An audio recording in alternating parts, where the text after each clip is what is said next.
Welcome to ఉదయం news. ముందుగా headlines చూద్దాం. ఏపీ బడ్జెట్ ప్రకటించిన ఆర్థిక మంత్రి పయ్యావుల బాబు సూపర్ 6 హామీలకు బడ్జెట్ లో పెద్దపీట. తొలిసారి 3 లక్షల కోట్లు దాటిన వార్షిక బడ్జెట్. మత్స్యకారులకు 20,000 సాయం. దీపం పథకం కింద నిధుల కేటాయింపు.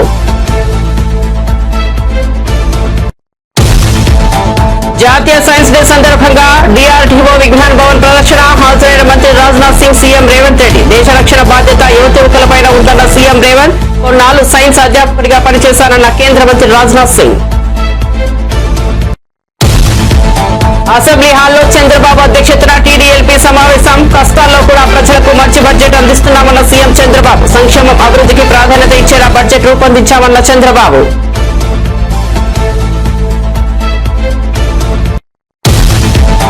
హరీష్ రావుకు మంత్రి జూపల్లి కృష్ణారావు ప్రశ్నలు. రాజకీయ దురుద్దేశంతో హరీష్ రావు విమర్శలు చేస్తున్నారన్న జూపల్లి. 10 ఏళ్లు పాలించిన బీఆర్ఎస్ ప్రాజెక్టును ఎందుకు పెండింగ్ లో పెట్టిందని ప్రశ్న. ప్రకృతి విపత్తులను రాజకీయాలను వాడుకుంటున్నారని విమర్శ.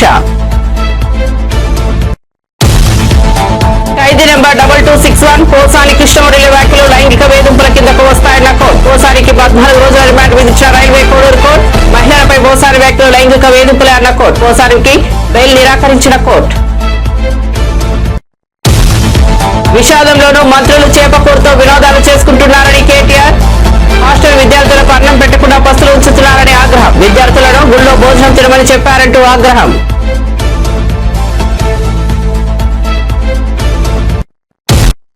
ఇక వార్త వివరాల్లోకి వెళ్తే ఆంధ్రప్రదేశ్ వార్షిక బడ్జెట్ లో కూటమి సర్కార్ సంక్షేమానికి పెద్దపీట వేసింది. సూపర్ 6 హామీలు, అభివృద్ధి పనులకు భారీగా నిధులు కేటాయించింది.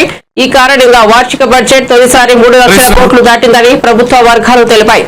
అన్నదాత సుఖీభావ పథకం కింద ప్రతి రైతుకు 20,000 ఇస్తామని ప్రభుత్వం హామీ ఇచ్చిన విషయం తెలిసిందే. ఈ హామీని నిలబెట్టుకునేందుకు బడ్జెట్ లో 6,300 కోట్లు కేటాయించారు.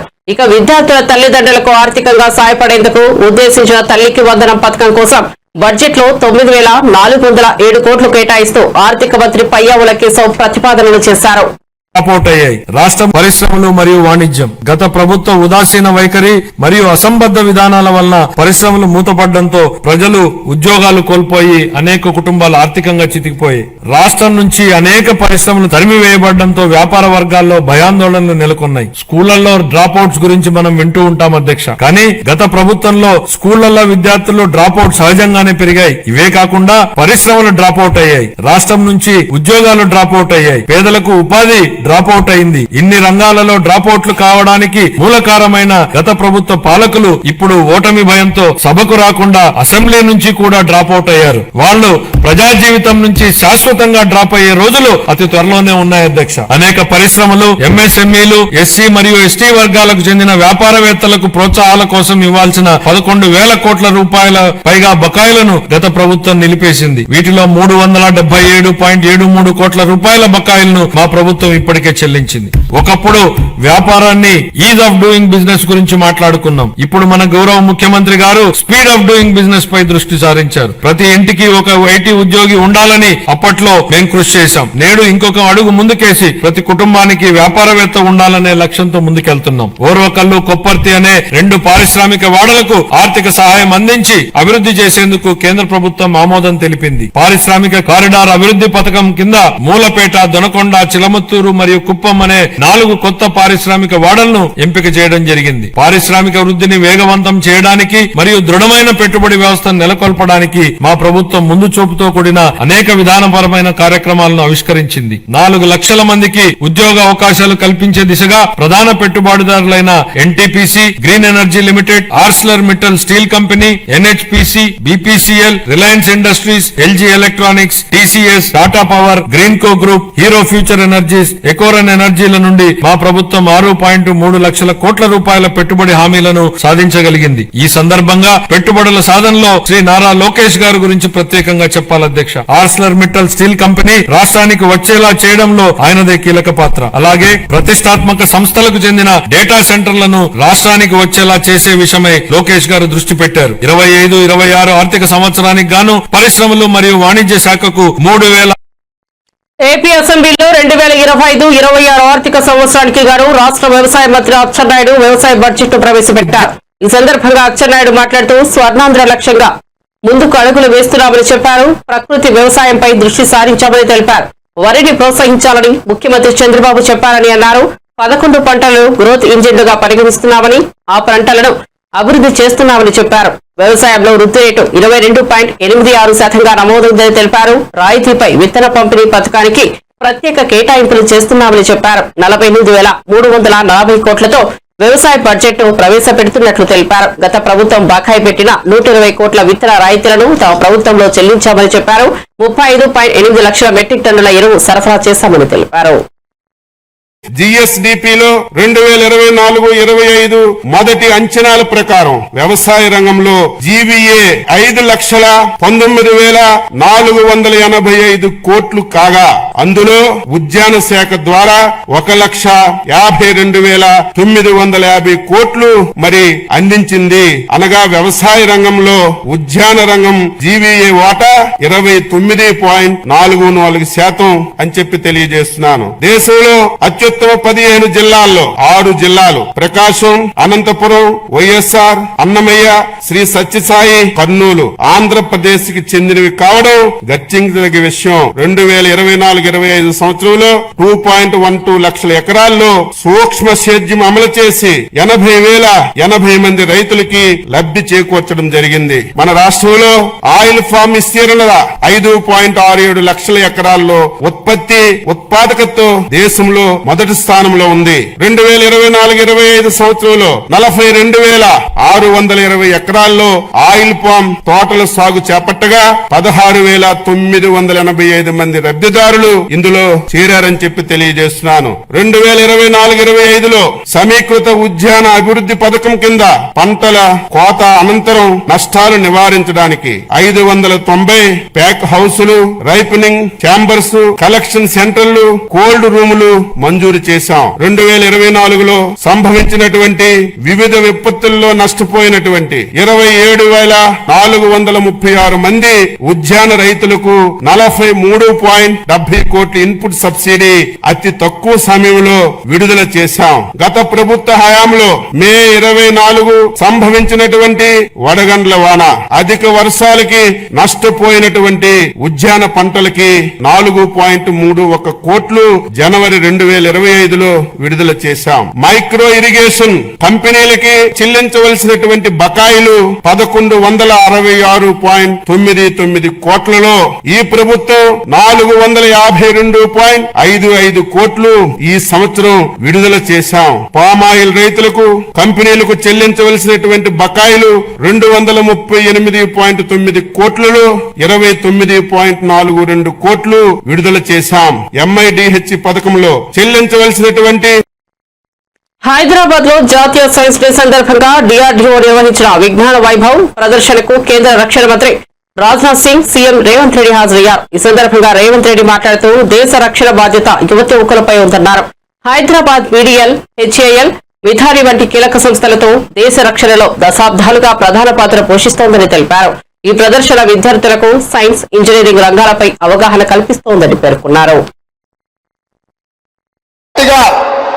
ఎత్తున మీరు చప్పట్లతో వారికి స్వాగతం. దేశం యొక్క రక్షణ, ఈ దేశాన్ని రక్షించుకోవాల్సిన బాధ్యత ఇక్కడికి వచ్చేసిన యువతి యువకుల మీదనే ఉన్నది.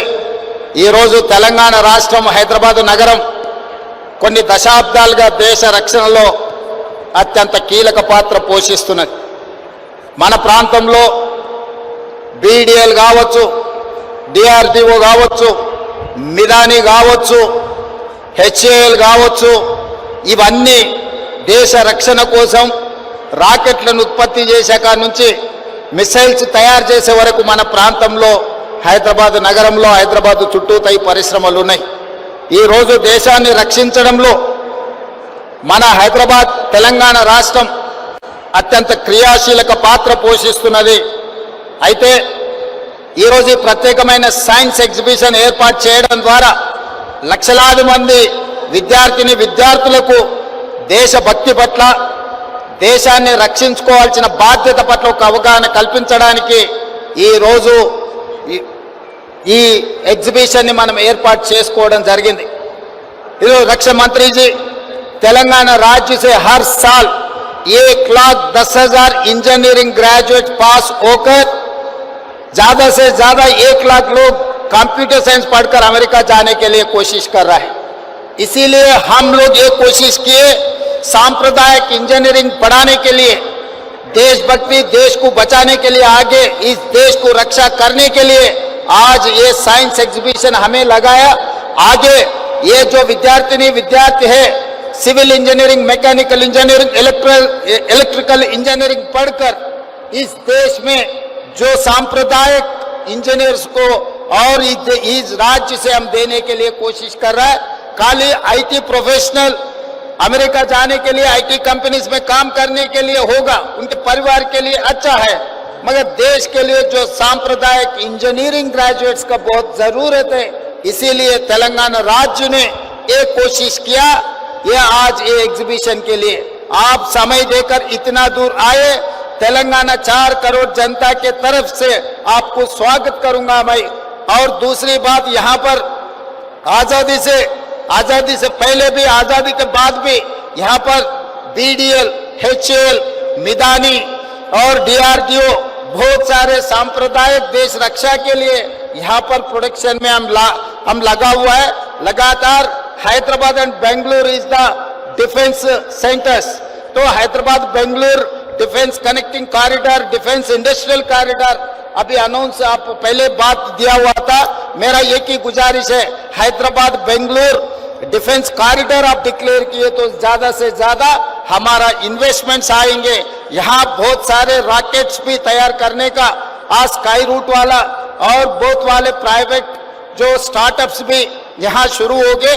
इसीलिए आपके तरफ से आपका मदद बहुत जरूरी है। आपके मदद में लेकर तेलंगाना राज्य को हिंदुस्तान में जो బడ్జెట్ ప్రకటన అనంతరం అసెంబ్లీ కమిటీ హాల్లో సీఎం చంద్రబాబు అధ్యక్షతన టీడీఎల్పీ సమావేశం జరిగింది. ఈ సందర్భంగా చంద్రబాబు మాట్లాడుతూ ఇబ్బందికర పరిస్థితుల్లో కూడా ప్రజలకు మంచి బడ్జెట్ అందిస్తున్నామని చెప్పారు. సంక్షేమం, అభివృద్ధికి ప్రాధాన్యత ఇస్తూ బడ్జెట్ కు రూపకల్పన చేశామని అన్నారు. గత వైసీపీ పాలనలో ఆర్థిక విధ్వంసం జరిగిందని ప్రజలు గుర్తించారని తెలిపారు. ఈ బడ్జెట్ ను ప్రజల్లోకి విస్తృతంగా తీసుకెళ్లే బాధ్యత ఎమ్మెల్యేదేనని చంద్రబాబు స్పష్టం చేశారు. కొత్తగా వచ్చిన ఎమ్మెల్యేలు సబ్జెక్ట్ పై అవగాహన పెంచుకోవాలని, వచ్చే ఎన్నికల్లో కూడా టికెట్ దక్కాలంటే ఎమ్మెల్యేల పనితీరులో మార్పు రావాలని తేల్చి చెప్పారు. మళ్లీ అసెంబ్లీకి రావాలి అనే భావనతో ఎమ్మెల్యేల పనితీరు ఉండాలని సూచించారు. ఏపీ బడ్జెట్ బుక్ లో కలర్ ఎక్కువ, కంటెంట్ తక్కువ అని మాజీ మంత్రి బుగ్గన రాజేంద్రనాథ్ సెటైర్లు వేశారు. అప్పుల లెక్కలపై మీరు కరెక్టా, కరెక్టా, కూటమి నేతలు చెప్పాలని డిమాండ్ చేశారు. కూటమి ప్రభుత్వం అసెంబ్లీలో ప్రవేశపెట్టిన బడ్జెట్ పై తాడేపల్లిలోని వైఎస్ఆర్సీపీ కేంద్ర కార్యాలయంలో బుగ్గన మీడియాతో మాట్లాడారు.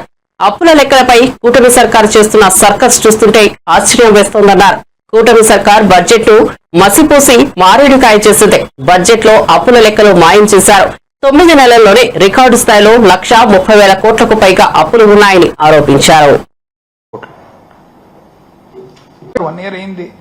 ఈరోజు లెక్క పెడితే గత ప్రభుత్వం అని 25 సార్లు ప్రసంగంలో 25 సార్లు గత ప్రభుత్వము, మరి విధ్వంసము, అరాచకము ఇటువంటివన్నీ కలిసి ఒక 10 సార్లు, అంటే 35 సార్లు. ఎందుకండి?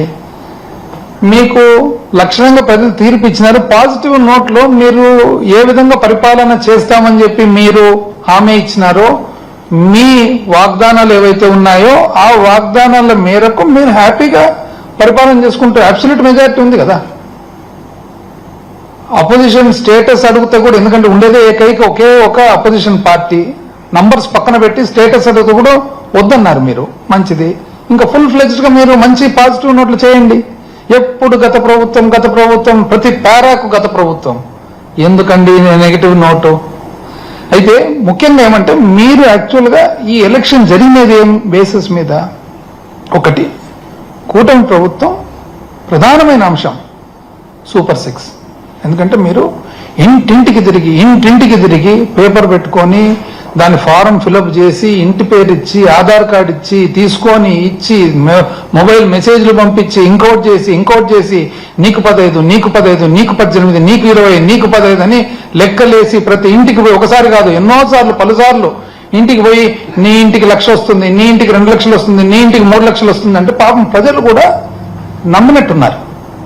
ఎందుకు నమ్మినట్లున్నారంటే 2019 నుంచి 24 వరకు వైసీపీ ప్రభుత్వంలో జగన్మోహన్ రెడ్డి గారు చెప్పిన ప్రకారంగా క్యాలెండర్ పెట్టి మరి వాగ్దానం చేసిన ప్రతి ఒక్కటి మేనిఫెస్టోలో ఉన్న వాగ్దానాలన్నీ కూడా పూర్తి చేయడం జరిగింది.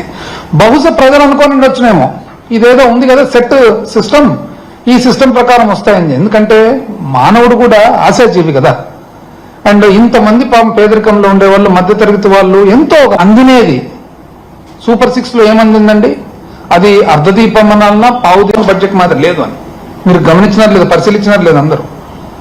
మామూలు టైప్ లో లేదు ఇది, ఇది మార్చినారు. మామూలుగా మనకి ఎక్కువ బడ్జెట్ ఇన్ బ్రీఫ్ లో అన్ని ఫిగర్స్ వస్తాయన్నమాట. ఆ కొన్ని తీసేసినారు. ఏవేవి తీసేసినారు? రాష్ట్ర అప్పు గురించి ఉండే తీసేసినారు. దీంట్లో పబ్లిక్ డెట్ తీసేసినారు, పబ్లిక్ అకౌంట్ కూడా తీసేసినారు. లేదు ఇంక ఎతకాలి ఇప్పుడు లోపల పోయి మళ్ళీ ఎక్కడో పెట్టింటారు. మెకనాస్ గోల్డ్ కదా ఎతికినట్లు మేము ఎతకాలన్నమాట. నెక్స్ట్ మళ్ళా దాని తర్వాత గ్యారంటీలు ఎక్కడ ఉన్నాయనేది కూడా, ఆ గ్యారంటీలు సహజంగా కూడా వాల్యూమ్ 5-2లో ఉంటాయి కాబట్టి చూసుకోవచ్చు. కాకపోతే ఈ రెండు దీంట్లో కూడా ఇస్తారు మామూలుగా, ఈసారి ఇవ్వలేదన్నమాట. అయితే ఒకరు మాత్రం బాగా చెప్పినారు. ఏమిటి అంటే ఇదేదో కలర్ ఎక్కువ ఉంది సార్, కాకపోతే కంటెంట్ తక్కువ ఉంది అన్నారు అనమాట. బాగా చూస్తే కలర్ ఎక్కువ ఉంది, కంటెంట్ తక్కువ ఉంది అన్నారు. నేను కూడా చూస్తే అన్ని ఏదో గ్రాఫుల రూపంలో ఇచ్చినారు మొత్తం మీద. ఏదేమైనా కూడా ఒకటి, ఎప్పుడైనా మేము వైఎస్ఆర్సీపీ తరఫున జగన్మోహన్ రెడ్డి గారు కానీ మాకు, ఎందుకంటే మా సిద్ధాంతాలు రాజశేఖర రెడ్డి గారి సిద్ధాంతాలు కాబట్టి సింపుల్ లివింగ్, సింపుల్ థింకింగ్. ఇప్పుడు పేదవాడు అనేవాడు ఎప్పుడు కూడా ఒక అసంతృప్తితో కానీ లేకుంటే ఇబ్బందులు కలిగిన పరిస్థితుల్లో ఉంటే ఎప్పుడు కూడా సమాజానికి మంచిది కాదు. తెలంగాణ మంత్రులు హెలికాప్టర్లో యాత్రలు చేస్తూ చేపకూరుతో విందు చేసుకుంటున్నారని బీఆర్ఎస్ వర్కింగ్ ప్రెసిడెంట్ కేటీఆర్ విమర్శించారు. రాష్ట్రంలో ప్రజాపాలన పరాకాష్ఠకు చేరుకుందని ఆయన అన్నారు. విశాలంలోనూ మంత్రులు వినోదాలు చేసుకుంటున్నారని ఆరోపించారు. ఈ మేరకు ఆయన ఆరోపణలు చేశారు. మంత్రులు విందులు చేసుకుంటూ హాస్టల్ విద్యార్థులకు మాత్రం అన్నం పెట్టకుండా పస్తులు ఉంచుతున్నారని ఆరోపించారు. విద్యార్థులకు కనీసం తిండి పెట్టలేని పరిస్థితిలో బీఆర్ఎస్ ప్రభుత్వం ఉందని ఆయన అన్నారు. శివరాత్రి రోజున అన్నం వండలేదు, గుడిలో తినడమంటూ నాగూర్ కర్నూలు జిల్లాలోని కొండనాగుల ఎస్టీ బాలుర హాస్టల్ సిబ్బంది విద్యార్థులకు సూచించడం దారుణమని అన్నారు. సినీ నటుడు పోసాని కృష్ణమురళిని రాజంపేట్ సబ్ జైలుకు తరలించారు. ఆయనకు రైల్వే కోడూరు కోర్టు 14 రోజుల రిమాండ్ విధించిన సంగతి తెలిసిందే. పోసానికి ఖైదీ నెంబర్ 2261 ని జైలు అధికారులు కేటాయించారు. పోసానిని రాత్రి 9 గంటల వరకు అన్నమయ్య జిల్లా ఓబులవారిపల్లె పిఎస్ లో విచారించారు. అనంతరం రాత్రి 9:30 కోర్టులో ప్రవేశపెట్టారు. ఉదయం 5 గంటల వరకు కోర్టులో సుదీర్ఘ వాదనలు జరిగాయి. పోసాని తరపున పొన్నవోలు సుధాకర్ వాదనలు వినిపించారు. పోసానికి బెయిల్ ఇవ్వాలని కోరారు. అయితే అందుకు నిరాకరించిన న్యాయమూర్తి పోసానికి రిమాండ్ విధించారు. మార్చి 13 వరకు పోసాని రిమాండ్ ఖైదీగా ఉండనున్నారు. మరోవైపు విచారణ సందర్భంగా పోసానిపై కోర్టు కీలక వ్యాఖ్యలు చేసింది. మహిళల గురించి పోసాని చేసిన వ్యాఖ్యలు లైంగిక వేధింపుల కిందకే వస్తాయని పేర్కొంది.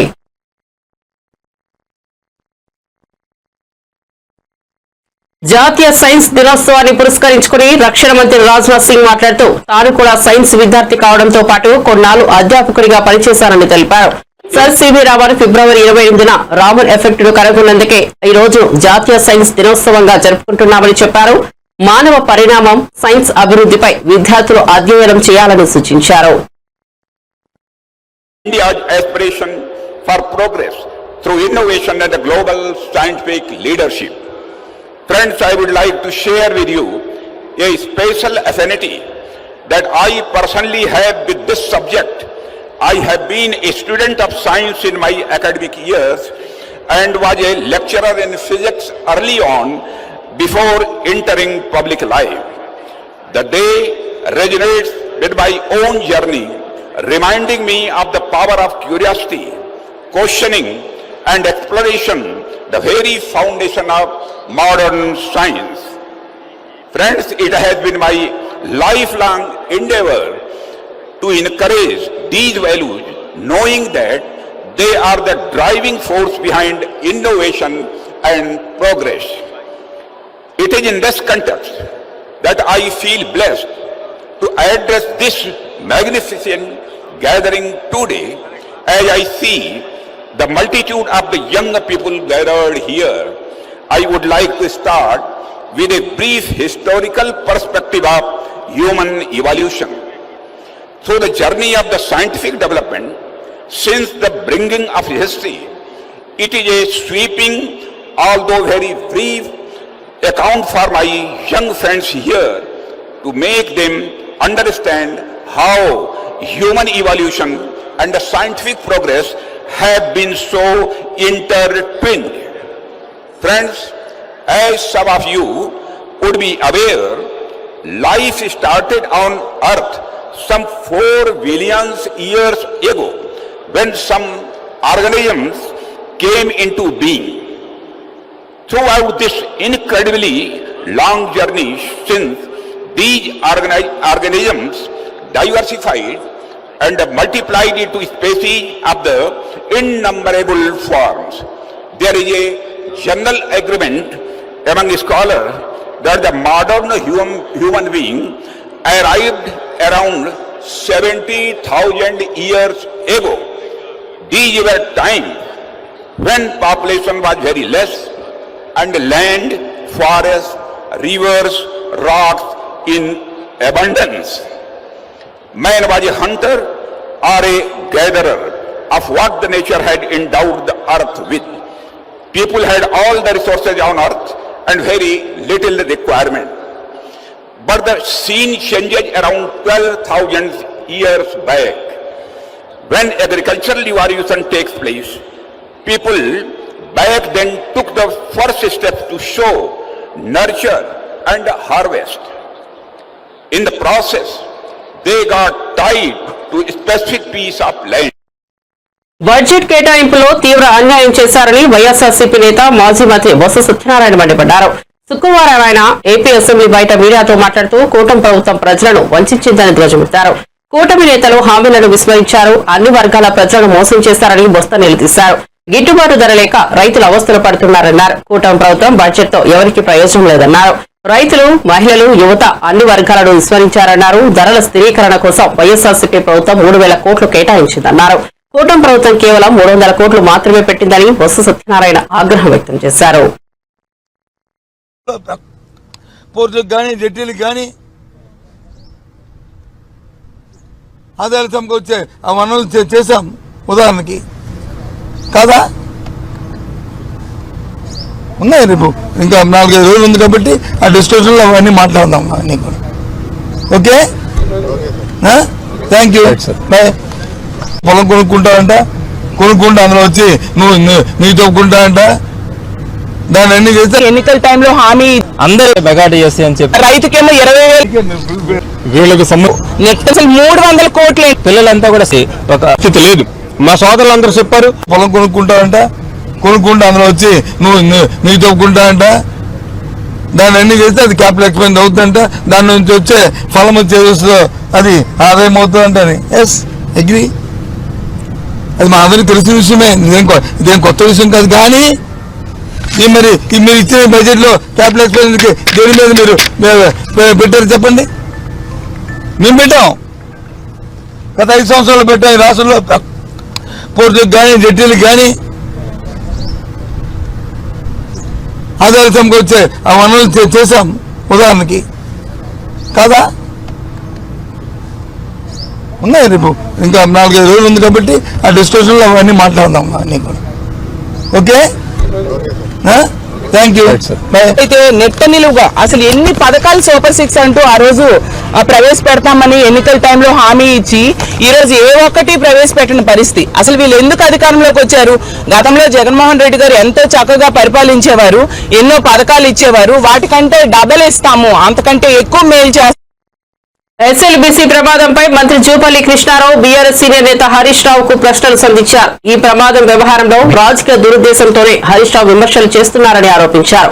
10 ఏళ్లు రాష్ట్రాన్ని పాలించిన బీఆర్ఎస్ ఎస్ఎల్బీసీ ప్రాజెక్టును పెండికలో ఎందుకు పెట్టిందో చెప్పాలని ప్రశ్నించారు. హైదరాబాద్ లోని గాంధీభవన్ లో నిర్వహించిన మీడియా సమావేశంలో ఆయన మాట్లాడుతూ హరీష్ రావును తాను సూటిగా ప్రశ్నిస్తున్నానని, ఈ సొరంగాన్ని 200 మీటర్లు త్రవ్వి మిగతా దానిని ఎందుకు వదిలేశారు? తక్కువ లాభం వస్తుందని దీనిని మధ్యలో వదిలేశారా? ఈ సొరంగం నిర్మాణం పూర్తయితే కాంగ్రెస్ కు పేరు వస్తుందనా? ఎందుకు రాజకీయాలు చేస్తున్నారని 3 ప్రశ్నలు సంధించారు. గతంలో కాంగ్రెస్ ప్రభుత్వం తవ్వింది, మిగిలింది 19 కిలోమీటర్లు. 19 కిలోమీటర్లు సుమారుగా 10 కిలోమీటర్లు అనుకుంటా, 11 టీఆర్ ప్రభుత్వం తవ్వింది, మిగిలింది 9 కిలోమీటర్లే కదా. మరి 200 కిలోమీటర్ల టన్నులు కొత్తగా మొదలుపెట్టినవి చేయగలిగినప్పుడు కేవలం మిగిలిపోయినటువంటి 19 కిలోమీటర్ల టన్నులు ఎందుకు మీరు పూర్తి చేయలేదు అని నేను స్పష్టంగా కుండబద్దలు కొట్టినట్టుగా ప్రశ్నించిన. దానికి సొల్లు పురాణం చెప్పిండ్రు. కానీ నేను అడిగిన ప్రశ్నలో నిజామాబాద్ చెప్పాలి కదా. అంటే నిజాయితీ, మాటల్ని ఎవరు నమ్మరు, చేతను చూస్తారు. Seeing is believing.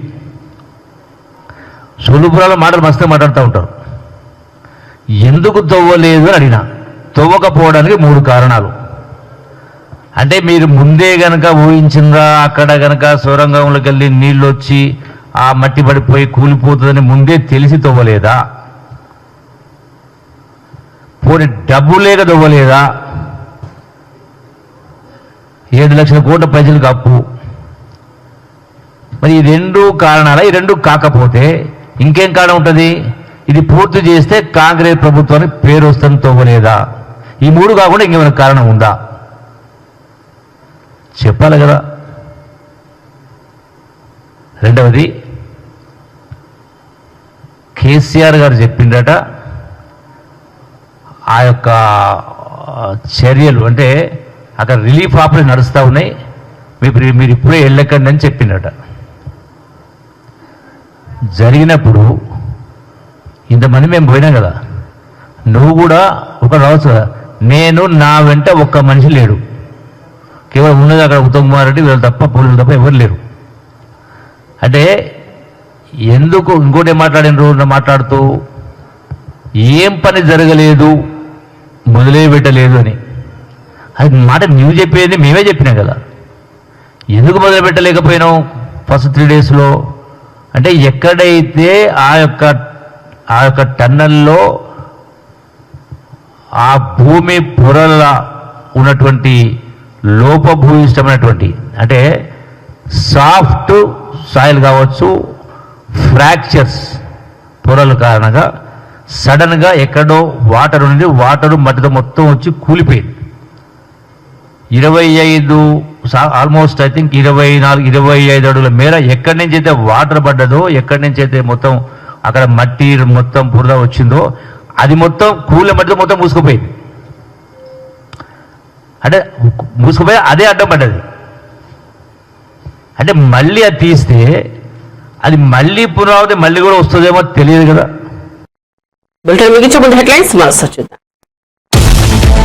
AP budget ప్రకటించిన ఆర్థిక మంత్రి పయ్యావుల బాబు సూపర్ 6 హామీలకు బడ్జెట్ లో పెద్దపీట. తొలిసారి 3 లక్షల కోట్లు దాటిన వార్షిక బడ్జెట్. మత్స్యకారులకు 20,000 సాయం.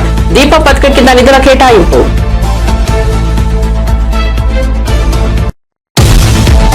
జాతీయ సైన్స్ డే సందర్భంగా డిఆర్డీఓ విజ్ఞాన వైభవ్ ప్రదర్శన హాజరైన మంత్రి రాజ్నాథ్ సింగ్. సీఎం రేవంత్ రెడ్డి, దేశ రక్షణ బాధ్యత యువతి యువకులపైన ఉందన్న సీఎం రేవంత్. కొన్నాళ్ళు సైన్స్ అధ్యాపకుడిగా పనిచేశానన్న కేంద్ర మంత్రి రాజ్నాథ్ సింగ్. అసెంబ్లీ హాల్లో చంద్రబాబు అధ్యక్షతన టీడీఎల్పీ సమావేశం. కష్టాల్లో కూడా ప్రజలకు మంచి బడ్జెట్ అందిస్తున్నామన్న చంద్రబాబు. సంక్షేమ అభివృద్ధికి ప్రాధాన్యత ఇచ్చేలా బడ్జెట్ రూపొందించామన్న చంద్రబాబు. గ్రూపులు కడితే ఊరుకునేది లేదంటే ఎమ్మెల్యేలకు వార్నింగ్. హరీష్ రావుకు మంత్రి జూపల్లి కృష్ణారావు ప్రశ్నలు. రాజకీయ దురుద్దేశంతో హరీష్ రావు విమర్శలు చేస్తున్నారన్న జూపల్లి. 10 ఏళ్లు పాలించిన బీఆర్ఎస్ ప్రాజెక్టును ఎందుకు పెండింగ్ లో పెట్టిందని ప్రశ్న. ప్రకృతి విపత్తులను రాజకీయాలను వాడుకుంటున్నారని విమర్శ. ఖైదీ నెంబర్ 2261 పోసాని కృష్ణమురళి వ్యాఖ్యలు లైంగిక వేధింపుల కిందకు వస్తాయన్న కోర్టు. పోసానికి 14 రోజుల రిమాండ్ విధించిన రైల్వే కోడూరు కోర్టు. మహిళలపై పోసాని వ్యాఖ్యలు లైంగిక వేధింపులే అన్న కోర్టు. పోసానికి బెయిల్ నిరాకరించిన కోర్టు. విషాదంలోనూ మంత్రులు చేపకూరుతో వినాదాలు చేసుకుంటున్నారన్న కేటీఆర్. హాస్టల్ విద్యార్థులకు అన్నం పెట్టకుండా పస్తులుంచుతున్నారని ఆగ్రహం. విద్యార్థులను గుళ్ళో భోజనం తినమని చెప్పారంటూ ఆగ్రహం.